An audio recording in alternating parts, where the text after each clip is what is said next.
Most people build a home office to create beautiful, inviting light. I actually did the opposite. I built my home office to have almost zero light. And I'm going to show you what happens when I turn on one light at a time. I started off by painting every wall a matte grayish green color with a matte finish, and that absorbs all of the light. I then painted my ceiling a black matte color, again, absorbing all the light. And the third thing I did was get darkening blinds so I could block out all the sunlight possible. I wanted this room as dark as absolutely possible. And why? Because it allows me to control the light, not the light to control me. I can tell you exactly what every light in the studio does, and we're going to turn them on one at a time so you can see what happens. Right now, I have my iPhone on to show some light, but let's turn on some real lights. That's actually a lie. I have some blue lights on the other side to show you some cool little lighting effects. But let's start with the major light, the key light. So this is with just the key light on. And it adds a really cool cinematic effect. If I was doing some sort of documentary, this would be a really cool effect.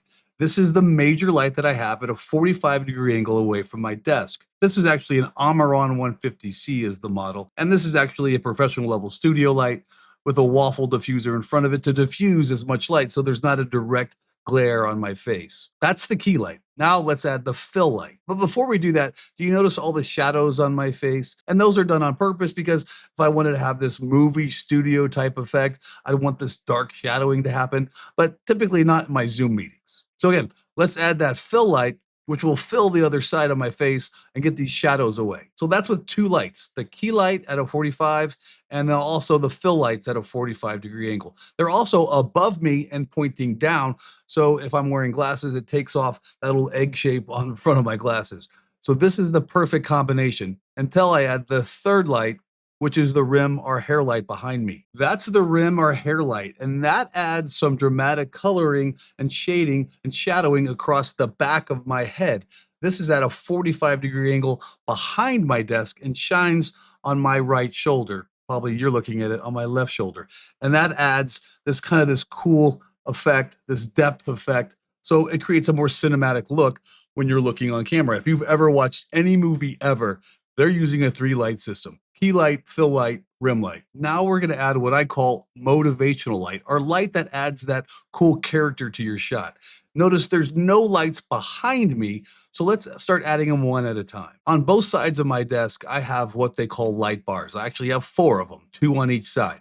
Now I can create some cool coloring effects on my wall. Now that allows me to do some showcasing of brand colors or create just a cool mood during my production videos. We'll turn on one at a time. This is the first set. And we can change it to any color. I like actually red over here. We can change it to any brightness. So that's pretty bright. That is the first set of motivational lights. Adds a cool little red effect. So now let's layer that with another color and see what we can create. So now I've layered it with another RGB light with blue. So now I mix that blue and red together and I create a purple effect. And that's a way you can add some cool ambiance to your videos. So now let's add a 5th element: key light, fill light, rim light, motivational light. The 5th one is these LED bars that I have that I control with my Stream Deck or with a remote control. This again adds another layer and kind of helps frame that shot. So are these necessary? Absolutely not. But are they fun? Absolutely. So now let me show you what my office looks like beyond this desk. So disregard the bar. You can see that I have that dark gray matte finish paint on all the walls. And then I have all my windows covered with these light shaded blinds that block out all the light.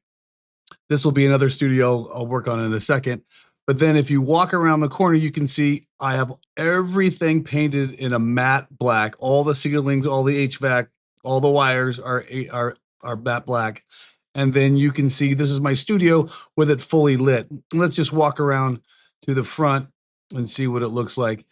So this is with all of those lights on that we just walked through, all the ambient lights, all the key lights, motivational lighting, rim lights. And then you can see that wood slap acoustic paneling. That's another topic, but that's an acoustic paneling I put in my office area. And then I, again, painted everything completely black to absorb all of that different light. And this is my studio from what it looks like from the front. So yes, I intentionally created a very dark office. I painted the ceiling black so it would absorb stray light and help the equipment disappear. I use dark matte walls and to reduce the glare and reflections and unwanted color. I installed light blocking blinds so the sun could no longer rewrite my lighting setup every time whenever it felt like it. And I did all that so I could start with darkness. Because once this room stops making lighting decisions for you, you can make those decisions yourself. You can create contrast, you can create depth, create atmosphere, and guide attention. And you can make an ordinary room look like a completely different place on camera. The goal was to never create a dark video. The goal was to create a controlled one because better production value is not always about more light. Sometimes it comes from eliminating every light you did not ask for. And inside this studio, every photon has a job. If it's not helping the shot, it's unemployed. Welcome to the cave. I'm Patrick Kelly, the Tattooed Nerd.